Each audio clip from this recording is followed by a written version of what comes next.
Do religion and politics mix? I think I'm qualified to comment on that because I was one of the 4 pivotal figures in the rise of the religious right, or the Christian right. And they were Francis Schaeffer, Frank Schaeffer, R.J. Rushdoony, and myself. And I'm the only person to ever work with all 3 of those people and was their lawyer.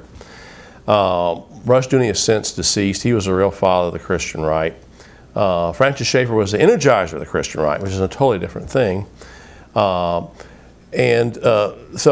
I was there in the beginning and saw it rise up. I was one of the 25 founding members of the Council for National Policy, which is the big policy group that supposedly is running things behind the scenes for the Christian right. I later dropped out from all of that. And I think it's very telling that 2 of the pivotal figures that are still alive, the 2 pivotal figures in the rise of the Christian right still alive, Frank Schaeffer and John Whitehead, are now really questioning the whole basis of the Christian right, which is, do politics and religion really mix? And the bottom line answer is no. How has the Christian right really served us? That's a big question. They gave us George Bush, possibly the worst president in American history. We have one of the worst economies we've ever had in this country. We're spread around the world. We're one of the most hated countries on the planet since George Bush became president. Internationally, domestically, the country's in a mess. So they haven't given us very much. Morally, the country has gone to hell in a handbasket. Just a casual viewing of nightly television on any channel will tell you that there's absolutely no moral impact that the Christian right was going to have. So what's happened? What the Christian right has done is sold their soul for a bowl of political porridge. And they haven't left the country any better. In fact, they've left it worse. One thing the Christian right hasn't learned, and we see it with the most recent endorsement of James Dobson for the Huckabee candidacy, is the impact of politics on religion itself. David Quo, in his very, very good book, Tempting Fate, he shows very clearly how they would have weekly phone calls with all the big shots, Dobson's organization, Falwell, and all those fellows. And they were given talking points and whatever, but as he says in his book, rarely did anything ever happen after those meetings. The point of the meetings was to get control of the Christians' voting base, to keep them happy, but they weren't going to do anything the Christians wanted.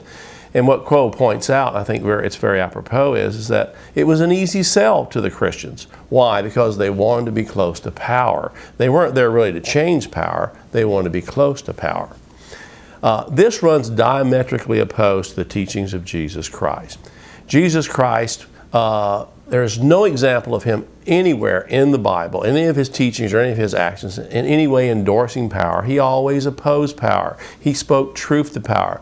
Jesus was apolitical. He was even anti-politics. And there are those who argue that Jesus probably would not have voted. Why not? Because by voting, he would have been endorsing a system that he thought was corrupt and evil, which most politics are. There are very few politicians that are not involved in some kind of corrupt, deceitful act. Politics is about deceiving you. It's about getting your vote, telling you anything you want to hear.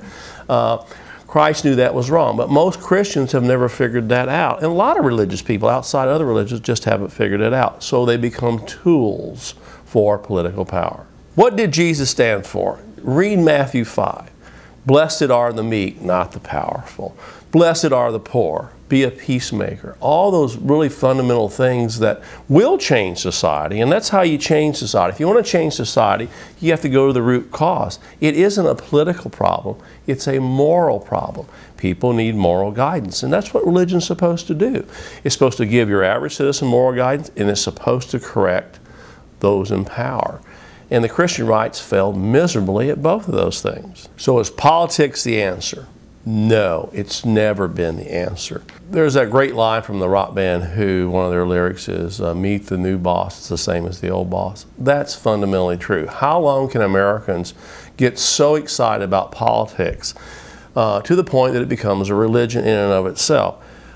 Look at political meetings and the conventions they hold. Look at the crowd, the face of the people in the audience when they're waving their signs. It's more religious than church services. So, how do we really change the country? My advice to Christians, Jews, Muslims, go back to your families. Get your families on good moral footing. Get your church on a good moral footing. Get your local city council on a good moral footing. Doesn't mean you can't be involved in politics, but don't let politics run you. You should be running politics. In the end, do what Jesus did, and he did it so well. Speak truth to power.